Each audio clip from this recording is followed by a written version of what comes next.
ইন্ডিয়ার next PM কে হবে এটা নিয়ে কিন্তু কাল থেকে প্রচুর পরিমাণে ডিবেট হয়েছে। সোশ্যাল মিডিয়া তার পাশাপাশি নিউজ চ্যানেলে প্রচুর পরিমাণে ভাইরাল হচ্ছে যে ইন্ডিয়ার নেক্সট পিএম কে হবে। আমরা জানেন যে গতকাল কিন্তু রেজাল্ট বেরিয়ে গেছে। এই রেজাল্টের পর পুরো সোশ্যাল মিডিয়াতে কিন্তু অন্যরকম একটা মেসেজ কিন্তু প্রকাশিত হয়েছে। এনডিএ সরকার, যাকে আমরা বিজেপি সরকার বলবো, তাদের কি নতুন ভাবে কোনো সরকার গঠন করতে চলেছে? তার পাশাপাশি ইন্ডিয়া যে জোট হয়েছিল, সেই ইন্ডিয়া জোটের পক্ষ থেকে নতুন কি কেউ পিএম হবে? এটা নিয়ে কিন্তু প্রচুর পরিমাণে ডিবেট চলছে। এবং আসুন আজকে ভিডিওতে জানার চেষ্টা করি এইরকম ডিবেটটা কেন।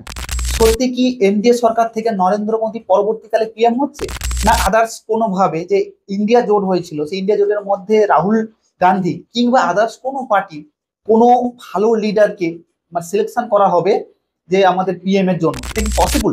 তাহলে চলুন বিস্তারিত জানি। দেখুন, প্রথমেই গতকাল যে ইলেকশন হয়ে গেছিল সেই ইলেকশনের রেজাল্ট যদি আমরা অ্যানালাইসিস করি, আমাকে দেখতে হবে এনডিএ সরকার, যাকে আমরা বিজেপি সরকার বলবো, তারা পেয়েছে 292 সিটস। অর্থাৎ তারা যদি ব্যক্তিগতভাবে সিট ধরা হয় তারা কিন্তু 240টা সিট পেয়েছে। তার পাশাপাশি তারা যাদের সঙ্গে অ্যালায়েন্স করেছিল, জোট বন্ধন করেছিল, যেমন হচ্ছে আমাদের উড়িষ্যার যে সিএম, পাশাপাশি হচ্ছে চন্দ্রবাবু নাইডু, তাদের সঙ্গে কিন্তু জোট বন্ধন এবং আদার্স পার্টির সঙ্গে জোট বন্ধন করে কিন্তু টোটাল 290 সিটস পেয়েছে। সেই সঙ্গে ইন্ডিয়ান অ্যালায়েন্সের ক্ষেত্রে দেখা যাচ্ছে তারা কিন্তু 234টা সিট পেয়েছে। কিন্তু নিয়ম বলছে যদি লোকসভা ইলেকশনে কোনো সরকার বা কোনো দল তাদের সরকার গঠন করতে চায়, তাহলে কিন্তু তাকে মিনিমাম 272 অর্থাৎ 272টি কিন্তু তাকে সিট নিয়ে কিন্তু তাকে সিট পেতে হবে। কিন্তু এই জায়গাতে দেখা যাচ্ছে দুজনের কিন্তু সিটটা কিন্তু খুবই কম। এনডিএ সরকার পেয়েছে 240, তার পাশাপাশি আমাদের ইন্ডিয়ান অ্যালায়েন্স পেয়েছে 234। এবারে এনডিএ সরকার যদি সরকার গঠন করতে চায় তাহলে তাদের লাগবে 272টি সিট। এর জন্য তাদের পুরোপুরি ডিপেন্ডেন্ট হতে হবে আমাদের নীতিশ কুমারের সঙ্গে এবং তার পাশাপাশি হচ্ছে আমাদের নাইডু বাবুর উপর। কিন্তু আমরা সবাই জানি যে নাইডু বাবু এবং নীতিশ কুমার এরা কিন্তু অন্য ক্যাটাগরির মানুষ। তারা কিন্তু ইজিলি ভাবে কেউ যদি ভালো একটা পোর্শন দেয়, ভালো কিছু অফার দেয়, তার মধ্যে টুক করে অন্য দলে কিন্তু ট্রান্সফার হয়ে যাবে আয়ারাম গায়ারামের মতো। এই জন্য কাল থেকে কিন্তু ডিবেট চলছে। কিন্তু সত্যি তারা দুজনে যদি যায় তাহলে কি ইন্ডিয়া অ্যালায়েন্স তাহলে সরকার গঠন করতে পারবে? এখানেই প্রশ্ন যে ইন্ডিয়ান অ্যালায়েন্সের পক্ষ থেকে সিট পেয়েছে টোটাল 234, অর্থাৎ 234টা সিট পেয়েছে।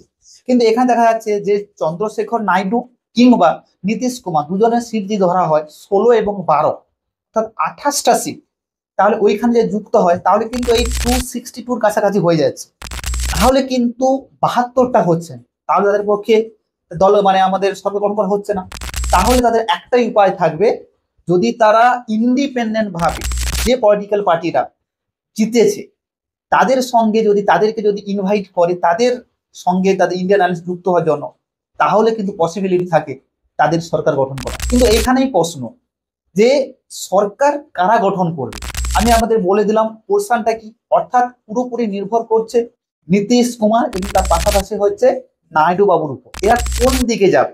এখানে কালকে যে রিপোর্ট অনুসারে যখন আমাদের কংগ্রেস যে পার্টি যখন আমাদের প্রেস কনফারেন্স করছিল, সেই সময় কিছু আমাদের সাংবাদিক প্রশ্ন করছিল যে আপনারা কি নীতিশ কুমার নাইডু বাবুর সঙ্গে কি কথা বলেছেন? তারা বলছে যে এই মুহূর্তে আমরা কিছু বলতে চাইছি না, কিন্তু আমাদের যে স্পোক্স পার্সন যারা আছে, যারা high leader high spokesperson আছে, তারা কিন্তু ওদের সঙ্গে কথা বলছে, কথা হয়েছে, ওরা কিন্তু জানাবে বলেছে।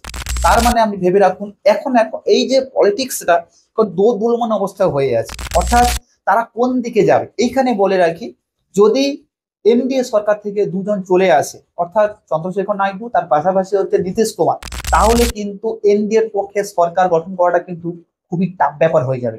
এবং তার পাশাপাশি যদি তারা ইন্ডিয়ান অ্যালায়েন্সে যুক্ত হয়, সেক্ষেত্রে কিন্তু ইন্ডিয়ান অ্যালায়েন্সের ক্ষেত্রেও টাফ ব্যাপার হয়ে যাচ্ছে।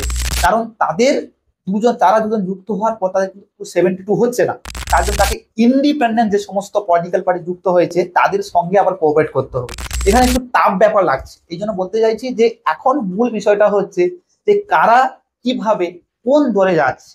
এই দলে থাকার জন্য সত্যি কি নরেন্দ্র মোদী পিএম হচ্ছে, নাকি অন্যভাবে অন্য কেউ সে টুক করে অন্যভাবে কিন্তু যুক্ত হয়ে যাচ্ছে? কারণ এইবারে যারা এক্সিট পোলে যে ফলাফল প্রকাশ করা হয়েছিল, সেখানে ধরা হয়েছিল যে আমাদের এনডিএ সরকার 350 থেকে 400 লিড করতে পারে। তো সেই জায়গায় দেখা যাচ্ছে যে তারা কিন্তু 250 টপকাতে পারেন। এই জন্য আমাদের ওয়েস্ট বেঙ্গলের যে সিএম কিন্তু নরেন্দ্র মোদী ক্রিটিসাইজ করেছে, যেখানে গভর্নমেন্ট যেখানে সাধারণ মানুষ চাইছে না, তাহলে আপনার থাকা দরকার, আপনি রিজাইন করে দিন। এই সমস্ত বিলোপন। আবার কংগ্রেসের কোন লিডার বলেছে যেখানে একটা সেলফ রেসপেক্টের প্রশ্ন, সেখানে সাধারণ মানুষ মুখ দিয়ে নিয়েছে, এই জায়গা থেকে তার পিএম থাকা উচিত নয়। এরকম একটা কন্ট্রোভার্সি তৈরি হয়ে গেছে। তো আমাদের দেখার বিষয় কারা পিএম হবে বা কে পিএম, কোন দল থেকে কে পিএম গঠন হতে চলছে, এটা কিন্তু মস্ত বড় প্রশ্ন সবার ক্ষেত্রে, আপনাদের পক্ষে, আমাদের পক্ষে, সবার ক্ষেত্রে এবং দেশের পক্ষে।